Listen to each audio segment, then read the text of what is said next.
자, 제주에 사는 한 남성이요. 돌아가신 부모님을 모신 납골당을 찾았다가 정말 깜짝 놀랐다고 합니다. 아니, 얼마 전까지만 해도 멀쩡하게 있던 부모님의 유골함이 갑자기 온데간데 없이 사라져버린 거예요.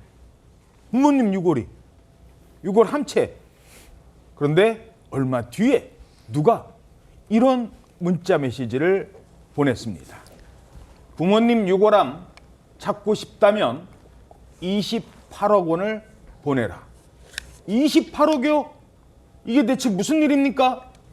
유골함 누가 가지고 간 거예요? 네, 이게 제주도의 한 사찰에 그 유골함이 사라진 건데요. 납골당에서 하루아침에 6개의 유골함이 사라졌습니다. 6개나? 네, 납골당에 다행히 CCTV가 있어서 당시 상황이 고스란히 찍혔는데요.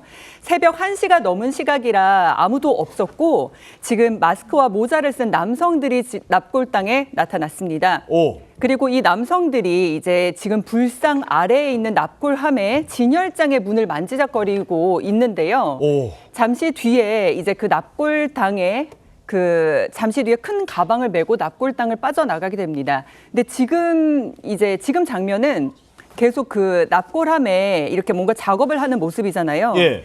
저게 유리 흡착기를 이용해서 문을 떼어낸 뒤에 여기에 있던 유골함 6개를 훔쳐갔습니다. 야, 유리를 아예 떼어내는군요. 누구였냐면 범행 며칠 전에 비자 없이 제주도에 들어갔던 중국인들이었고요. 중국인이에요? 네, 이들은 범행에 앞서서 해당 납골당을 찾아서 할머니 유해를 안치하고 싶다. 그러면서 상담받는 척 둘러보고 수차례 답사를 했던 것으로 확인이 됐습니다. 야. 그리고 이후 사람이 없는 이렇게 새벽 1시에 밤에 이제 유골을 훔쳤고 범행 당일에 바로 캄보디아로 출국을 했습니다.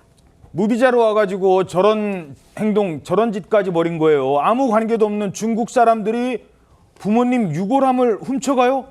아니, 왜요? 바로 유골함을 인질로 해서 돈을 뜯어내기 위한 것이었습니다. 그러니까 저들이 사찰 측에 SNS로 이제 유골함 영상을 보내면서 이걸 돌려받고 싶으면 200만 달러를 내놔라. 이렇게 이제 얘기를 한 거예요. 와. 200만 달러면 우리나라 돈으로 28억 7천만 원에 달하는 거액이거든요. 야. 그러니까 망자를 볼모 삼아서 몸값을 요구하는 충격적인 일이 벌어진 겁니다. 근데 저들이 훔쳐간 유골함이 방금 영상에서 보셨던 것처럼 불상 바로 아래에 있잖아요. 그러니까. 저게 이제 납골당인데 사찰 납골당이라서 불상하고 가까울수록 비싼 거예요, 자리값이. 아, 그렇군요. 그렇습니다. 그러니까 불상 바로 아래니까 저들은 그런 사정을 다 알고 돈이 많을 제일 것이다. 비싼 자리에 그 납골 유골함을 빼서 간 것으로 보입니다. 야, 아니 그런데 다른 것도 아니고 유골함을 볼모로 돈을 달라? 아니 어떻게 이런 생각까지 했을까요? 야, 이거 진짜 하늘이 노할 일 아닙니까? 그래서였을까요? 이 사람들이요, 이 유골함 훔치기 전에 참 또 이런 황당한 행동을 했답니다. 뭘 했어요? 유골함을 훔치던 남성 중 한 명이 이렇게 합장을 하고 인사를 한 겁니다. 합장을 해요, 그 전에? 네, 말하자면 본인의 잘못을 본인도 알아서 그랬는지 모르겠지만 이런 폐륜적인 범행을 저지르면서 절을 한다? 정말 이게 사실인가 눈을 의심할 만한 그런 행동인데요. 고인의 명복을 네. 빕니다. 도둑놈이. 그러니까요. 사찰 관계자도 이 사건 파일 24 제작진에 유골함을 훔치고 합장을 하는 그런 영상을 보고 정말 깜짝 놀랐다 이렇게 전했습니다. 이야, 아니 근데 중요한 건 일단 이 유골함부터 이거 온전히 되찾아야 되는데 유족들이 얼마나 애가 타겠습니까? 이 일당이 범행 당일 캄보디아로 출국했다고 설명드렸는데 출국하면서 유골함 6개를 모두 가져간다. 현실적으로 쉽지 않습니다. 이에 따라서 경찰이 일당이 보내온 영상을 집중 분석한 끝에 인근 야산에 유기했을 것으로 판단합니다. 이에 따라서 40여 명을 집중 투입해서 수색을 벌였고 결국 사찰에서 1.5km 떨어진 야산 두 곳에서 이 유골함 6개를 모두 다 찾았습니다. 야. 결국 유족들에게 온전히 돌아갔는데 이 일당은 유골함 6개를 400m 간격으로 묻었습니다. 그런데 나무 껍질을 벗겨서 자신들만 알 수 있는 표식을 한 뒤에 나무 아래에 묻어뒀던 것입니다.